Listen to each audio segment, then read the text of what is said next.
चले, अगर हमारे पास एक्सप्रेशन इस तरह से हो जी, जैसे 4x², ठीक है, minus bracket 2y minus z whole square, ठीक है। अब अगर आप देखें तो इसको हम अगर लिखना चाहें तो हम इसको इस तरह से लिख सकते हैं कि 4x² को हम लिख सकते हैं 2x होल स्क्वायर, ठीक है, 2x whole square minus 2y minus z whole square, ठीक है। अब अगर देखें इसमें तो ये basically difference of square of two terms है, ठीक है। दो के यहाँ पे जो सेकंड टर्म है ये खुद दो टर्म्स पे मुश्तमिल है, लेकिन चूंकि ब्रैकेट में है एक, तो इसलिए हम इसको यहाँ पे एक टर्म कंसिडर करेंगे। तो ये है जी difference of square of two terms, ठीक है।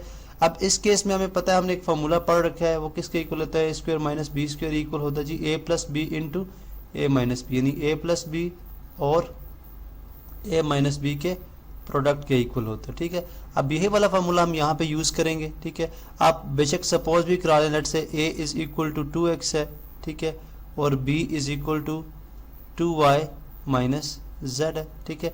अब फिर a प्लस बी और a माइनस बी, चूँकि ये a square minus B square formula बन जाता है, तो a plus B into A minus B के इक्वल होगा ये, ठीक है।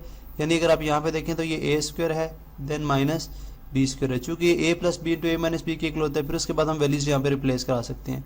a किसके इक्वल है 2x, ठीक है, प्लस b। अब पॉजिटिव है तो अगले जो टर्म है उसको ब्रैकेट में लिखने की ज़रूरत नहीं है, ठीक है, ये इस तरह से आ जाएगा। उसी तरह जो a फिर अगेन 2x माइनस, अब b जो हम ब्रैकेट में लिखेंगे क्योंकि बाहर नेगेटिव साइन है इसलिए 2y माइनस z के साइन चेंज होंगे, ठीक है। तो आप देखेंगे जी ये हमारे पास किसके इक्वल आ जाएगा जी 2x plus 2y minus z, ये एज इट इज़ रहेगा, ठीक है। और इसी तरह से 2x माइनस 2y, क्योंकि बाहर नेगेटिव साइन है पॉजिटिव माइनस 2 हो जाएगा, ये हो जाएगा प्लस z, ठीक है। तो आपने देखा किस तरह से हमने जो है वो difference of square of two terms को सॉल्व किए, ठीक है। अब यहाँ पे अगर आप देखें तो ये एक एग्जाम्पल थी, इसी तरह से हम जो है वो दूसरी एग्जाम्पल भी देख सकते हैं, ठीक है। दूसरी एग्जाम्पल में हम फर्ज करें जी हमारे पास एक नंबर है, चलें हम यहाँ पे इसको इस तरह से ले लेते हैं जी कि हमारे पास एक एग्जाम्पल जो गिवन है वो है एक्स स्क्वायर, ठीक है, X square plus 6x plus 9 minus 4y square. अब ज़ाहिर अगर आप इसको देखें तो ये एक सम ऑफ स्क्वायर यानी difference of square of two terms नहीं है, लेकिन हम इसको बना सकते हैं। अगर आप यहाँ से देखें तो ये जो है ये sum of square of sum of two terms होगा, ठीक है, यानी ए स्क्वायर प्लस 9 जो है वो 3 का स्क्वायर लिखा जा सकता है। अब ये चेक करेंगे जैसे हमने पहले की थी, प्लस 2 फार्मूले का ए एक्स है और बी क्या है 3, यहाँ पे पॉजिटिव साइन है, ठीक है।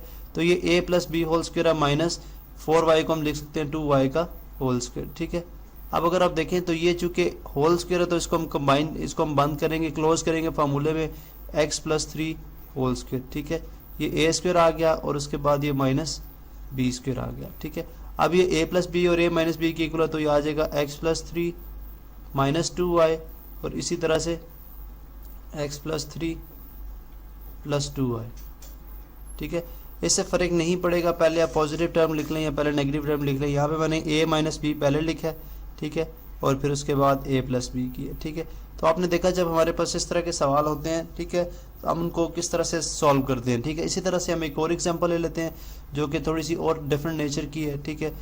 फर्स्ट करें जी हमारे पास एग्जाम्पल है जो गिवन है वो है जी 6x4, ठीक है, 6x4 माइनस 96। अब इसमें भी अगर आप देखें तो बज़ाहिर हम इसको बज़ाहिर ये ए स्क्वायर माइनस यानी difference of square of two terms के इक्वल नहीं है, लेकिन अगर हम यहाँ से 6 को कॉमन ले लें तो ये बन जाएगा x4 माइनस, अगर आप 6 को कॉमन करें तो ये 16 जो है वो टाइम्स जो है 6 टाइम जो है वो हमारे पास कितना होता है 96, ठीक है।